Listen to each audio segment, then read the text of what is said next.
নমস্কার বন্ধুরা, আমি আজকে নিয়ে চলে এলাম আপনাদের সামনে নতুন একটা রেসিপি। তো গন্ধরাজ বিরিয়ানি আপনারা দেখতে থাকুন আমি এই রান্নাটা কিভাবে করি। প্রথমে চালটা আমি 1 ঘন্টা আগে ভিজিয়ে রেখেছিলাম, জলটা ফুটে গেছে। এবার চালটা দিয়ে দিলাম, দালচিনি, লবঙ্গ, এলাচ দিয়ে দিলাম, ভিনেগার দিয়ে দিলাম 1 চিপি।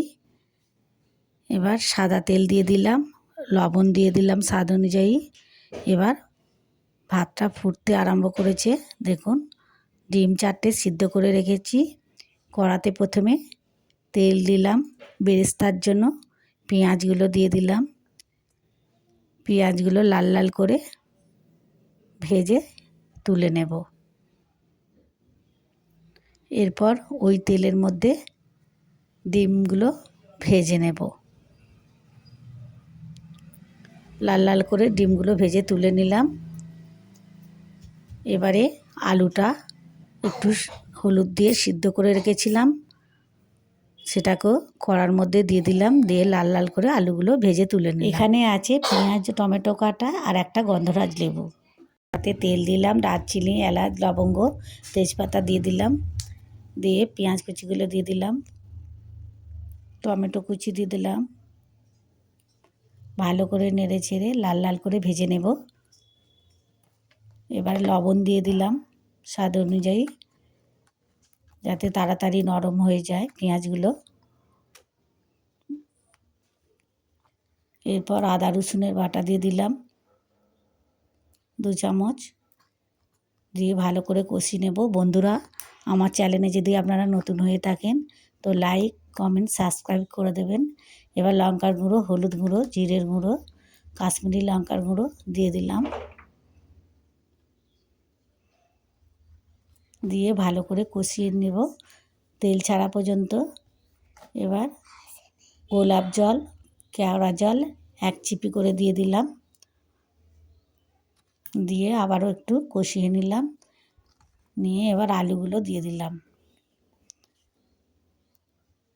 দিয়ে ভালো করে কষিয়ে নেব আলুগুলো।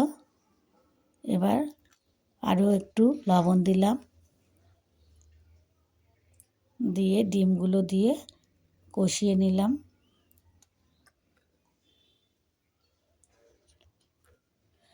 জল দিয়ে কষিয়ে নেব ভালো করে। একবার ঢাকা দিয়ে দিলাম, ঢাকাটা খুলে নিয়ে ভালো করে কষিয়ে নিলাম। এদিকে হাঁড়িতে ঘি মাখিয়ে রেখে দিয়েছি, গরম মশলা দিয়ে দিলাম, হয়ে গেছে। এবারে হাঁড়ির মধ্যে প্রথমে আমি একবার দিয়ে দিলাম, দিয়ে ভাত দিয়ে দিলাম তার উপরে, দিয়ে চিনির গুঁড়ো দিলাম, গোলাপ জল 1 চিপি, কেওড়া জল 1 চিপি। এবার বিরিয়ানির মশলা দিয়ে দিলাম,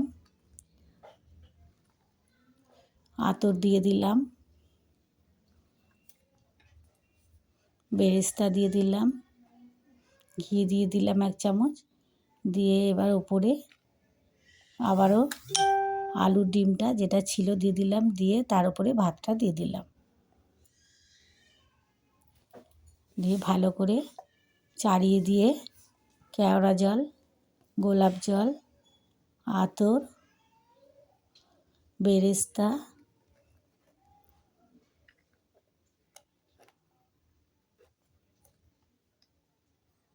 ঘি দিয়ে দিলাম, বিরিয়ানির মশলা দিয়ে দিলাম। দিয়ে এবার গন্ধরাজ লেবুগুলো ফালি ফালি করে কেটে রেখেছিলাম, সেগুলোকে দিয়ে দিলাম সাজিয়ে। এবারে ঢাকাটা দিয়ে আমি দমে দিয়ে দিয়েছি। দেখুন হয়ে গেছে দমে। 1/2 ঘন্টা মতো রেখেছিলাম, কত সুন্দর হয়েছে বন্ধুরা। এবার আমার এই নাতি খেতে বসেছে।